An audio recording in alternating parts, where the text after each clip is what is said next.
Hello, my name's Faye, and I'm a 32-year-old woman. It's only been a few months since I got out of a toxic marriage, but I wanted to come on here and share my story with anyone willing to listen. Let me start from the beginning. I met my now ex-husband, Jack, when I was 27. We met on a dating app, and we got along well over text, so we decided to go on a date. When I met him, he was this charming, handsome guy, and which girl didn't like that? He was also very ambitious and passionate about his work. I liked that, and that's what made him even more attractive to me. We dated for around 2 years before we decided that we wanted to get married. I know what you're thinking. That's a very short time to date before deciding on something as big as marriage, but I genuinely thought he was the one for me.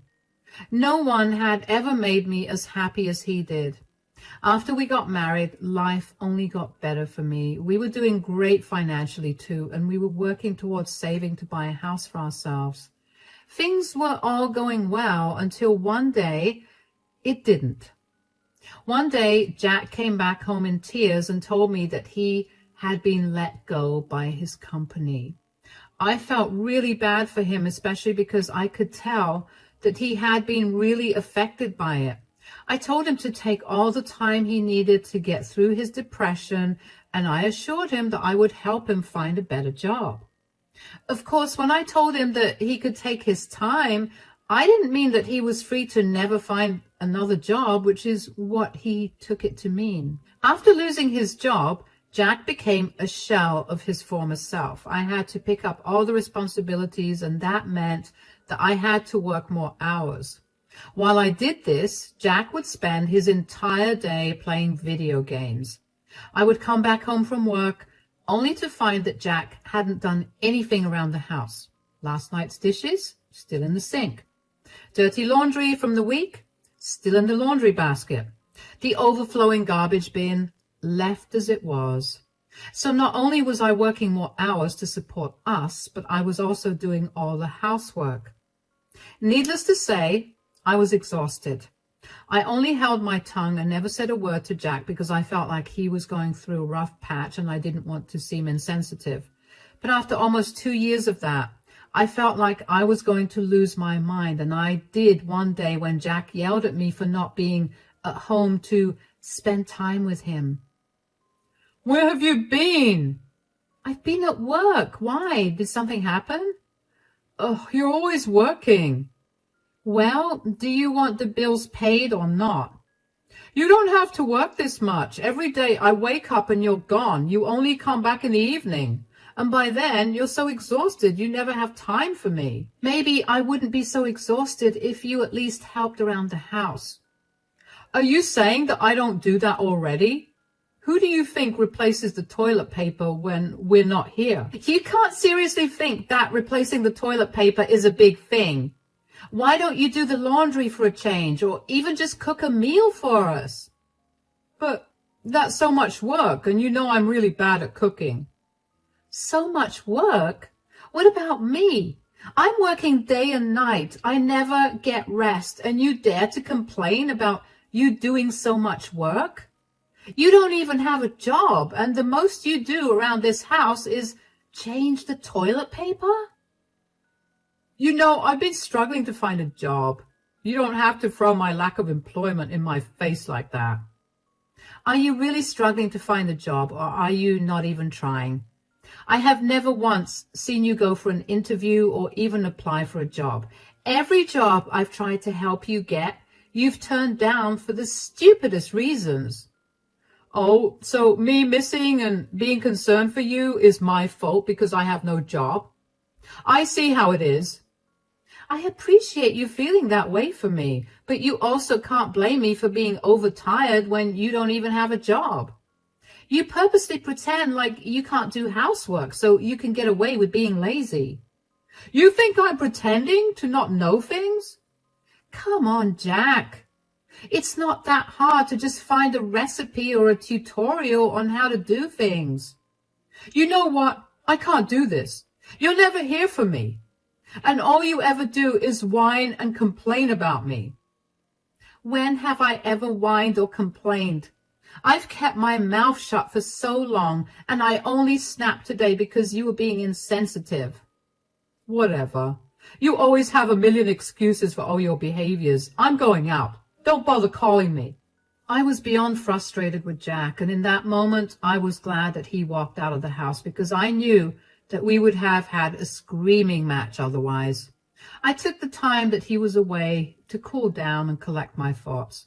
When I was finally feeling better, I decided to cook dinner and wait for Jack. But Jack never ended up coming home.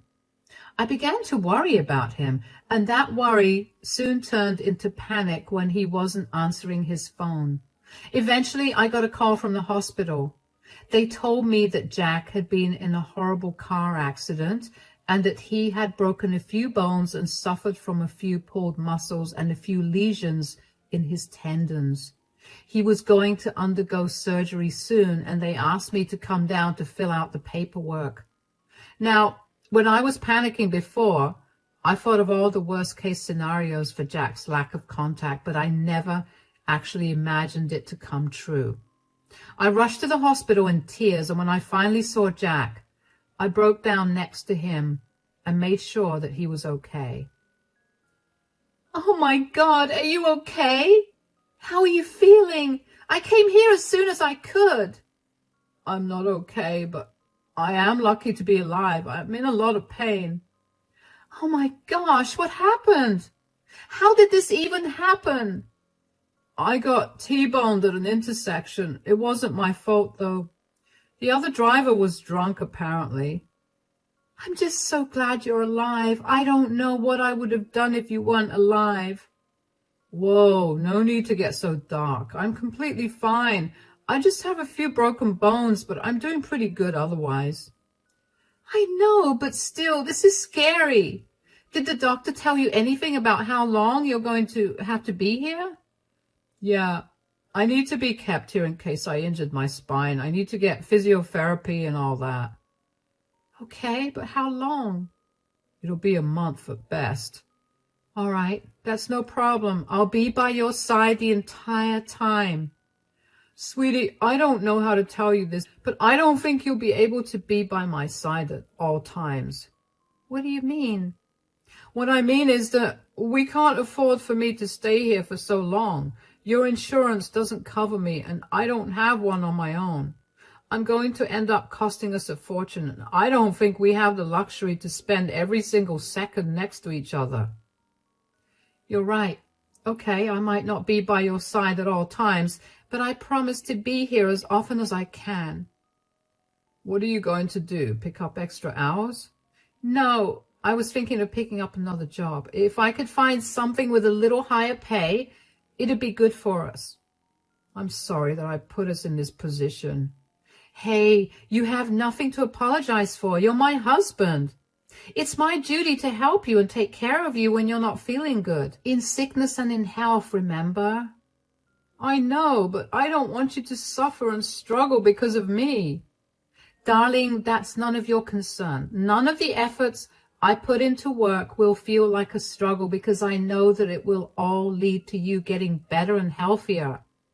You just rest and get better as fast as you can, okay? You have nothing else to worry about. Let me take over and make sure everything goes smoothly." Words cannot describe how worried I was for Jack, which is why I never stopped to think about the financial aspect of this accident. Thankfully, the car was insured, but the payout from that was not going to help the medical bills. I was sure of that. So I picked up another job and somehow found the time to work both of them. My days would start at 4 a.m. and only end by 11 p.m. In between all of that, I would also make sure to go to the hospital to check in on Jack. I decided that the bills could wait to be paid and told the hospital that I would pay by card at the end of Jack's stay in the hospital. Thankfully, Jack's surgery went well, and he was doing much better with every day that passed, and I could sense that he was itching to get out. But I couldn't do anything about that, so I tried my best to be a listening ear whenever I could. But most days, I would come in to check up on him, and I would end up dozing off because of how tired I was. It got to a point where Jack himself asked me to not visit him every day because it pained him to see me so tired. So I began alternating my visits to him, but I would call him every single day. That was not a good idea because about 2.5 weeks into his stay at the hospital, when I went to visit him, I found out that Jack was practically developing a crush on someone else. "Hey, sweetie, how are you doing?" "A lot better than you. What happened? You look like you haven't slept in days." "Between work and worrying about you, I haven't been able to sleep, but you tell me how things are." "It's good. I mean, I'm not allowed to do much considering, all the broken bones and whatnot." "I can imagine it's not easy to even just lay like this." "It would not be easy if I was not pumped with a lot of painkillers." "I'm glad that you're not in a lot of pain." "Yeah, I have to admit that this whole experience has been a lot easier with Mia around." "Mia? Who's that?" "Oh, she's this new nurse who keeps checking in on me at all times." "Huh." "Yeah, she's only 23 years old and she's such a sweet thing. Plus, she's really easy on the eyes, and you know what they say about true beauty, it really does soothe your eyes." Are you serious right now?" "What's wrong?" "Are you seriously telling your wife to her face about how you've been ogling some nurse?" "Are you jealous?" "Faye, come on. There's no need to be jealous. Look at me. I'm in a full body cast, for crying out loud." "The cast doesn't stop you from ogling another woman, though." "Look, am I flattered that Mia may have a thing for me? Sure. But does that mean I have a thing for her? Absolutely not. I'm just appreciating an attractive person. This is no different from you telling me that you find a particular actor or singer hot." "You know that it's different in every way. Don't try and make me seem like I'm just like you." "Oh, come on. At least you get to see people that aren't in either hospital gowns or scrubs. I have little to keep my mind occupied, and it helps that there's a pretty nurse that likes me a little." "You know what you could have thought of? Me, your wife, who's working really hard to make sure that you get the best care in this hospital." "Don't be like that, Faye." "Whatever, Jack. I have to go to work. I'll come visit you whenever I'm next free." I felt numb on the inside after I heard Jack say that. I felt like he was cheating on me already, even though at that time I knew that it would have been impossible for him to do that. I tried my best to get over what had happened by immersing myself in work, but that did not help. My heart hurt, and I didn't know how to make it better. The more I replayed the conversation in my head, the more I wanted to cry. How could he call another woman a soothing beauty to his wife's face? That thought itself made me beyond angry. But then Jack's words did play in my mind. What if this was all because of the accident? He must have already been feeling bad since he lost his job, and now being stuck in a hospital must have made him feel even worse. I don't know how, but I managed to convince myself that Jack meant no harm by that, and he was only feeling good about the attention he was getting because I was barely giving him any attention. So I did my best to be there for him even more. If I was exhausted before Jack got into his accident, I was past the point of exhaustion after it. I hoped that Jack would at least notice the way that I was trying to be there for him even more, but he never seemed to. Instead, he would only talk about how amazing and pretty Mia, the nurse, was.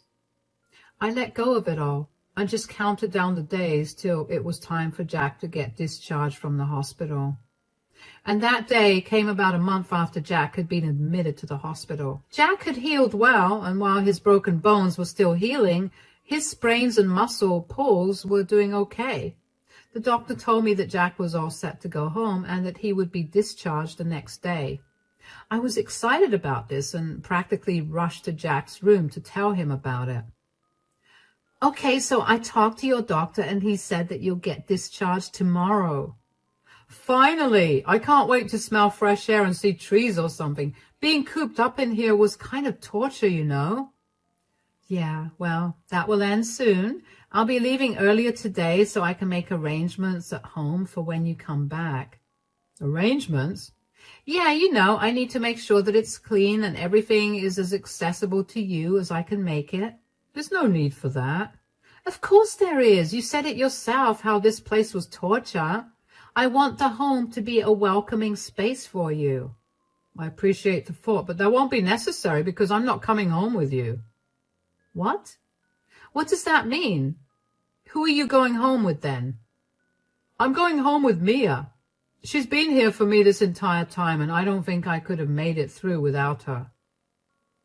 Are you being serious right now? You can't go home with her?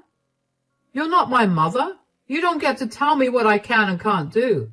You've been absent for almost the entire time that I've been in this hospital, and not once you even apologized.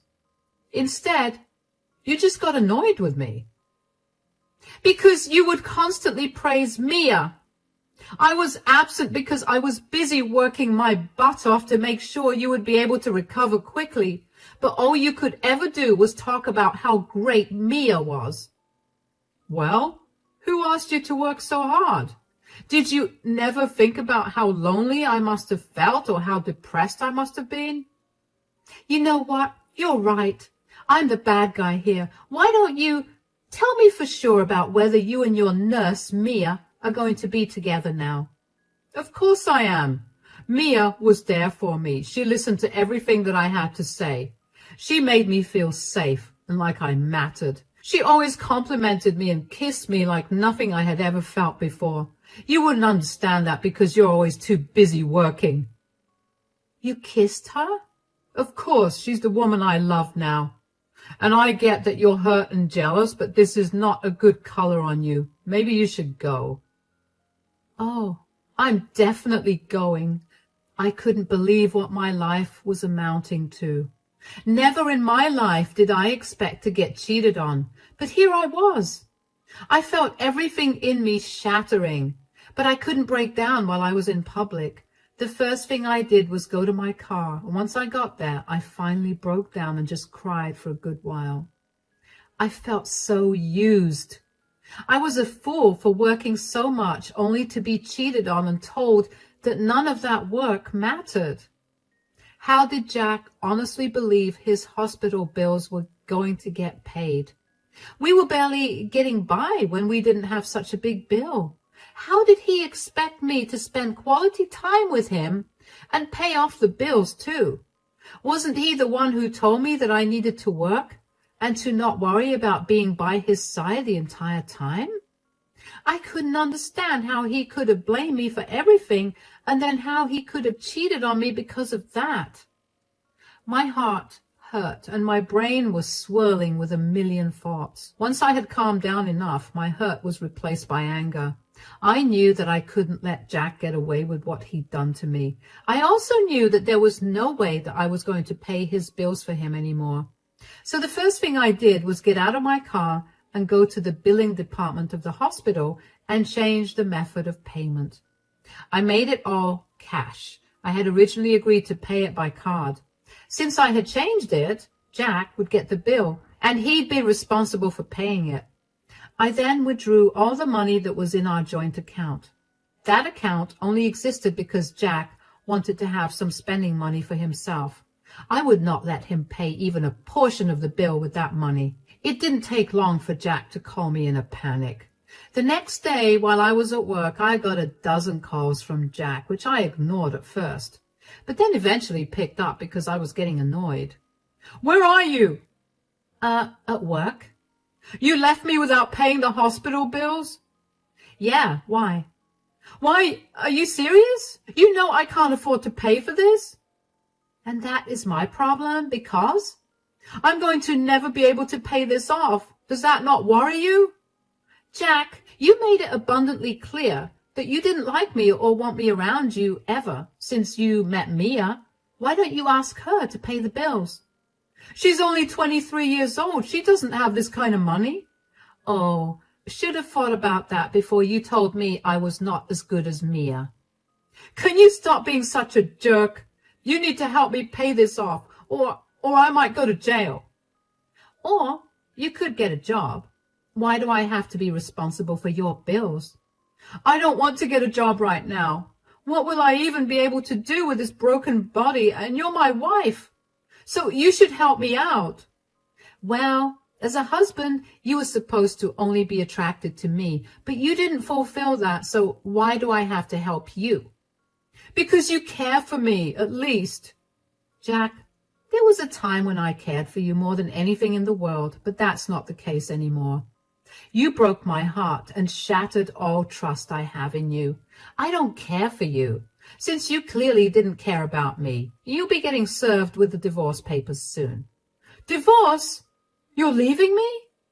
Why are you surprised about that? What did you expect me to do when I found out that you were cheating on me? I may have been blind to your romance with Mia, but I don't have that low self-esteem to not walk away from you. You can't leave me, especially not since I have such a huge debt. You'll also need to move out from here soon because I broke the lease with the landlord and he's given us a month's notice to move out.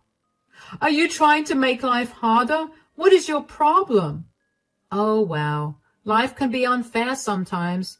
Anyway, I have to go now. Bye. The sheer audacity that Jack had to still expect me to not only pay his bills, but also to care about his financial ruin was truly astounding.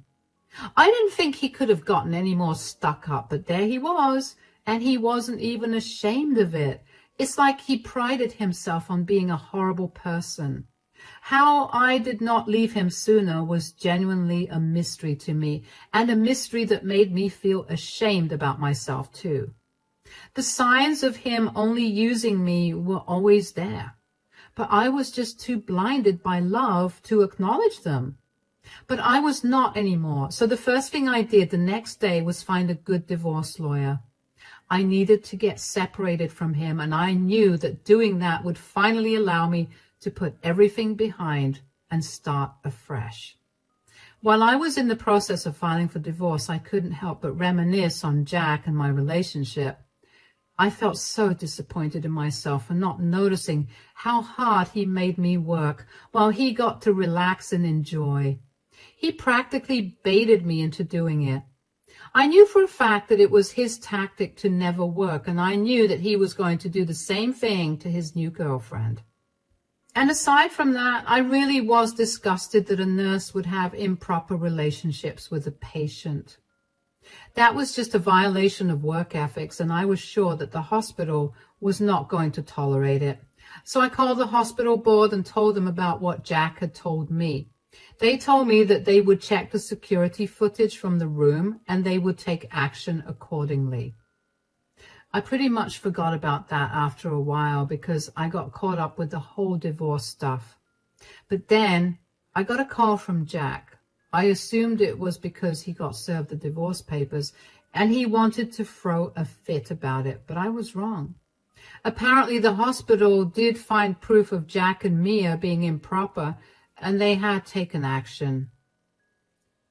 What did you do? What are you talking about? Don't act dumb. I could excuse you for leaving me with a huge bill and then divorcing me, but this? I can't tolerate this. I have no idea what you're talking about, Jack. You got Mia fired. Oh, she got fired. Yes, and you were the one who did it. I just know it. And how do you know it? Well, she was called by the hospital board and was told that she was being fired for having relations with a patient. They especially mentioned how she kissed me. I only told you that. Oh, yeah, I vaguely remember getting in touch with the hospital regarding Mia's unprofessional behavior. She's not going to get her medical license because of you. Couldn't you have just kept your mouth shut? I told you that in confidence because I thought I could trust you. First of all, why would you think you could trust me right after you told me that you were cheating on me? Secondly, Mia's behavior was unprofessional and she really shouldn't be allowed to be in the field of medicine if she's going to try to get with her patients. It's unethical and disgusting. You have no right to decide what's ethical and what's not after what you did to me. I really didn't do anything to you. When we get divorced, all of our finances will be split anyway, and I just kick-started the process. Sure, but then you messed with my girlfriend's job. Now I have no way to pay the bills again. You need to stop depending on your partners to pay for your things. Go get a job and maybe then you'll be less pathetic. I hope Mia takes this time to reflect on you guys' relationship and that she'll see you for the mooch you are. Why, I have no time for your nonsense. If you have a problem with me, you can take it up with my lawyer. Bye. Hanging up on Jack after that was the most amazing feeling. I finally got the closure that I needed, and I felt great. I did feel a little bad when I thought about Mia losing her job a little more, but then again, I knew that morally and ethically speaking, she had violated a lot of codes by being with Jack, especially when he was her patient. The only reason that I still felt bad was because I couldn't help but feel that Jack had been the one who manipulated her into engaging with him. However, I was sure that in doing this, I had most probably saved her from being used by Jack, which from experience can go on for a long time and will most definitely leave her feeling used and tired. And I was right with my predictions. The day after Jack called me about Mia's loss of her job, he dumped her and moved on to searching for another woman he could dig his claws into. How did I know this? Mia herself contacted me. She was obviously angry with me because she blamed me for her losing her job and her man, but I didn't engage with any of her messages. I knew that maybe one day she'd realized what a huge bullet she'd dodged. As for Jack, I know that he's barely making it through each month. His family has refused to talk to him because they reached out to me to get a full story of our breakup. When they found out what he's been doing, they wanted nothing to do with him. They did help him out a little financially, but they've apparently given him a time limit on that help. I know that because Jack would constantly text me to cuss me out for ruining his life. He did also tell me that he was going to find someone who would really love him, and then he would rub that in my face. That did hurt, especially because I had really loved him, and I did everything I could to show him that. But he had been the one to turn around and leave me. But I remembered that at the end of the day, I still managed to win. I had put him in his place, and now he was in a worse place, all thanks to me. Knowing that allows me to sleep easier at night. It's been a few months since all of this went down, and Jack and I have been legally divorced. I no longer need to work for so long because I managed to get a promotion at my first job. I've been living so much better since I left Jack. I never truly realized how much he had affected my mental health until he was out of the picture. I'm still getting over the heartbreak of losing a relationship that meant everything to me. I mean, I think I'm going to have a lot of trust issues after this. But for now, I'm just going to concentrate on how good and free I've been feeling. And with the extra money I have now, because I'm no longer spending it on a man-child, I get to buy myself all the things I've ever wanted. And that makes me really happy. It'll be a while before I'm over the sadness, but I know I'll be all right because if I could survive Jack, I can do anything. Thank you so much for listening.